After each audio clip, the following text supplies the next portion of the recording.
أعوذ بالله من الشيطان الرجيم. بسم الله الرحمن الرحيم. إن الذين كفروا لن تغني عنهم أموالهم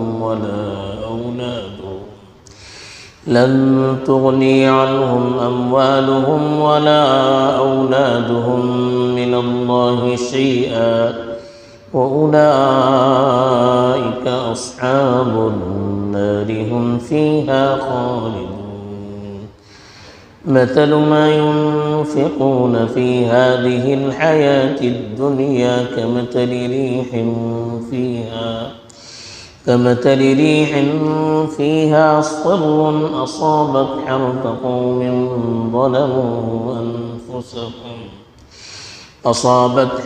قوم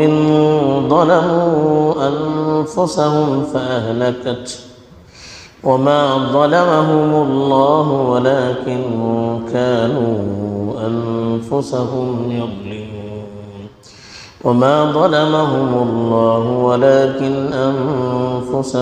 يظلمون. الحمد لله والصلاة والسلام على رسول الله أما بعد.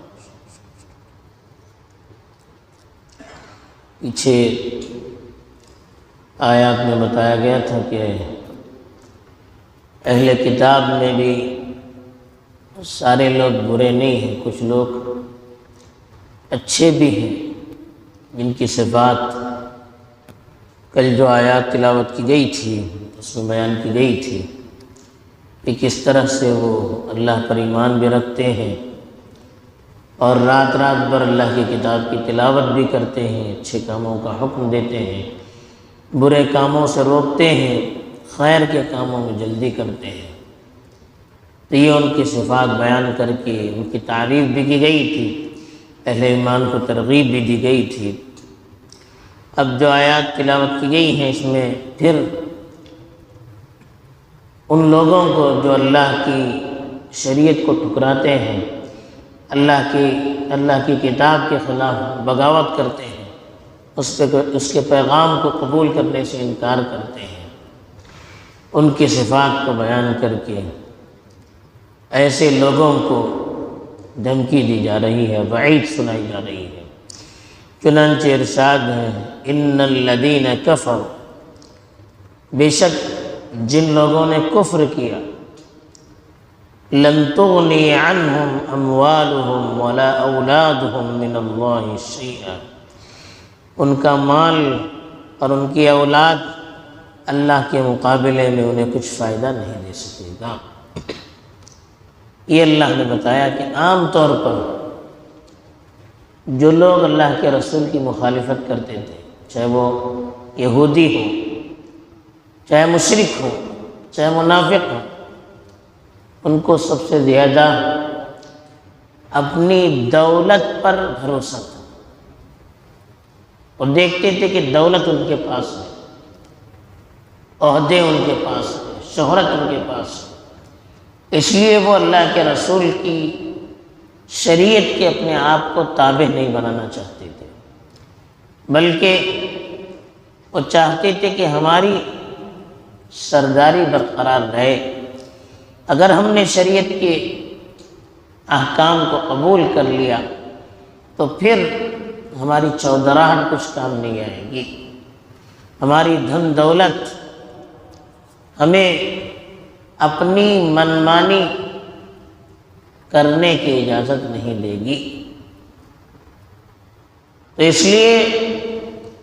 وہ اللہ کے رسول کی مخالفت کرتے تھے.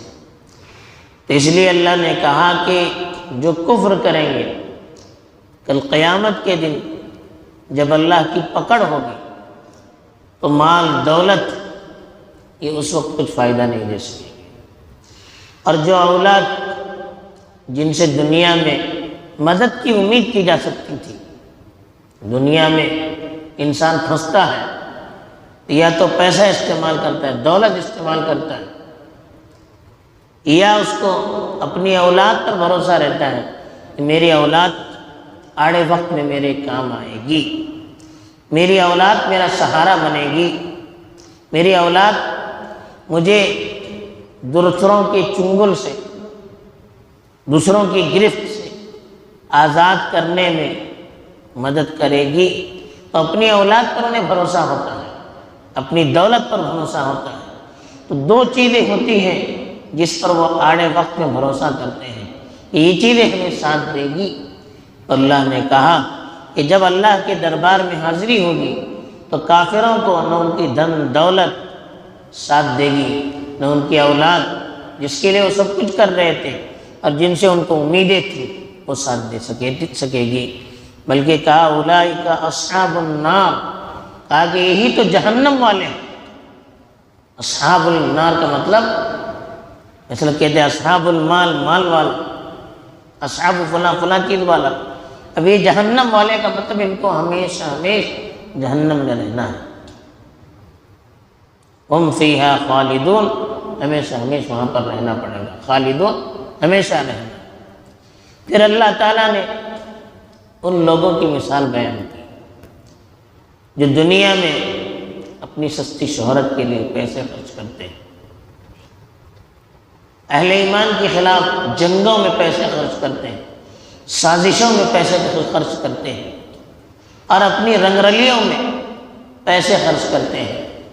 یا کبھی دنیا میں اپنی شہرت کے لیے دوسروں کی مدد میں پیسے خرچ کرتے ہیں، تاکہ ان کی دھن دولت جس کو وہ خرچ کیا کرتے تھے وہ آڑے وقت میں ان کو کام نہیں دے سکے گی۔ جب اللہ کے یہاں پکڑ ہوگی تو یہ ساری چیزیں ان کو فائدہ نہیں دے سکے گی۔ اس کی مثال دی، جیسے کوئی آدمی کھیتی کرتا ہے، کھیتی میں اپنی محنت لگاتا ہے، پھر کھیتی اگنے لگتی ہے، ہریالی چھا جاتی ہے، اور بالکل کھیتی کاٹنے کا وقت قریب آ جاتا ہے۔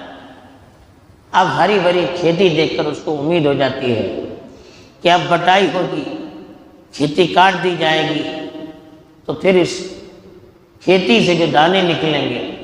اس کو بیچ کر دھن دولت حاصل کی جائے گی۔ اب آدمی جب اسی امید میں ہوتا ہے، اچانک تیز و تند آندھی اور طوفان آ جاتا ہے اور اس ساری کھیتی کو جلا کر خاک بنا دیتا ہے، تو اس وقت اس شخص کی کیفیت کیا ہوگی جس نے اس کھیتی پر اپنی پوری صلاحیت لگا دی، اپنی پوری طاقت لگا دی۔ اب سامنے جب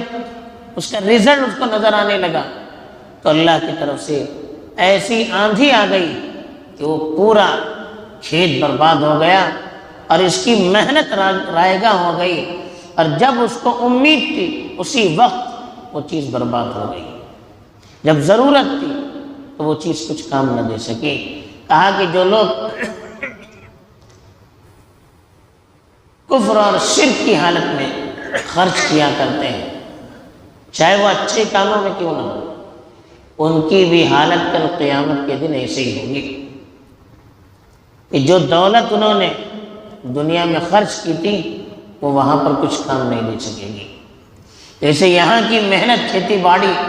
آڑے وقت میں اس کا ساتھ نہیں دے سکی، ایسے یہ دھن دولت کل قیامت میں جب اس کو ثواب کی زیادہ ضرورت ہوگی، اللہ کے یہاں اجر کی زیادہ ضرورت ہوگی، وہاں انہوں نے جو خرچ کیا تھا اس کا کوئی اثر نظر نہیں آئے گا، سب آئے گا، محنت اکارت چلی جائے گی۔ اسی کو بتایا مثل، اس چیز کی مثال، ما ينفقون فی هذه الحیات الدنیا، جس چیز کو وہ اس دنیاوی زندگی میں خرچ کرتے ہیں، ینفقون خرچ کرتے ہیں، تو اس چیز کی مثال جس کو وہ دنیاوی زندگی میں خرچ کرتے ہیں، یعنی کبھی سوشل کاموں میں خرچ کرتے ہیں، دوسروں کی مدد میں خرچ کرتے ہیں، تو کل قیامت کے دن اس کو اس سے کوئی فائدہ نہیں ملے گا، اس کا ثواب حاصل نہیں ہوگا۔ اس اعتبار سے اس کی مثال کمثل ریح، ریح ہوا کو کہتے ہیں، اس ہوا کی طرح ہے، فیہا سر، جو انتہائی ٹھنڈی ہے، یعنی تیز و تند ہوا جو انتہائی ٹھنڈی ہو، اصابت حرث قوم، ایسے شخص کی کھیتی میں وہ ہوا لگ جاتی ہے، وہ طوفان آ جاتا ہے۔ حرث کھیتی کو کہتے ہیں۔ ظلموا انفسہم، جنہوں نے اپنے اوپر ظلم کیا، یعنی جو ظلم کرنے کا مطلب اپنے اوپر کفر اور شرک کو اختیار کیا، جنہوں نے دنیا میں کفر اور شرک کو اختیار کیا، انہوں نے جو اپنے اعتبار سے اچھے کاموں میں خرچ کیا ہے، اس کی مثال ایسی ہے جیسے کسی کا کھیت ہو اور کھیت لہلہا رہا ہو، اب کھیت کی بٹائی کا وقت آ رہا ہو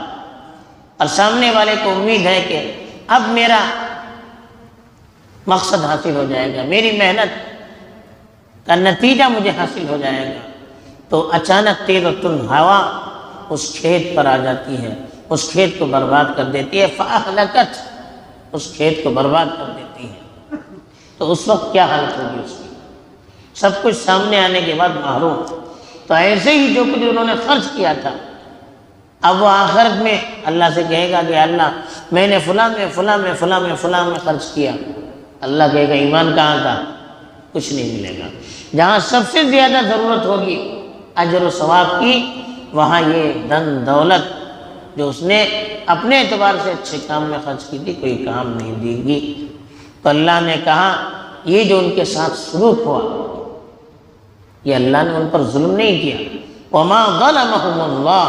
اللہ نے ان پر ظلم نہیں کیا، ولکن انفسهم یظلمون، لیکن خود انہوں نے اپنے آپ پر ظلم کیا۔ یعنی یہ جو ان کے ساتھ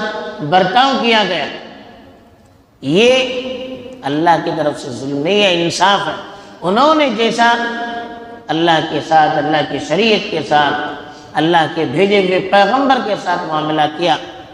اس کا نتیجہ یہی ہونا چاہیے۔ بہرحال ان آیات میں اللہ نے یہ پیغام دیا کہ جو بغیر ایمان کے رہتے ہیں، جو شریعت کی مخالفت کرتے ہیں، کفر اور ناشکری کرتے ہیں، ان کا کوئی عمل آخرت میں ان کو کام نہیں دے سکے گا۔ حشر کے میدان میں جو بہت زیادہ ان کو نیکی کی ضرورت ہوگی، دنیا میں کیا ہوا کوئی بھی عمل ان کو آخرت میں فائدہ نہیں دے گا۔ اس لیے ہمیں اپنے ایمان کو سلامتی کے ساتھ رکھنے کی ضرورت ہے، اور اللہ کی رضامندی کو حاصل کرنے کی نیت سے خرچ کرنے کی ضرورت ہے، تاکہ آخرت میں جب ضرورت زیادہ ہوگی اس وقت یہ چیزیں کام دے سکیں۔ اللہ تعالیٰ ہمیں عمل کی توفیق دے۔ آمین۔ وآخر دعوانا الحمدللہ رب العالمین۔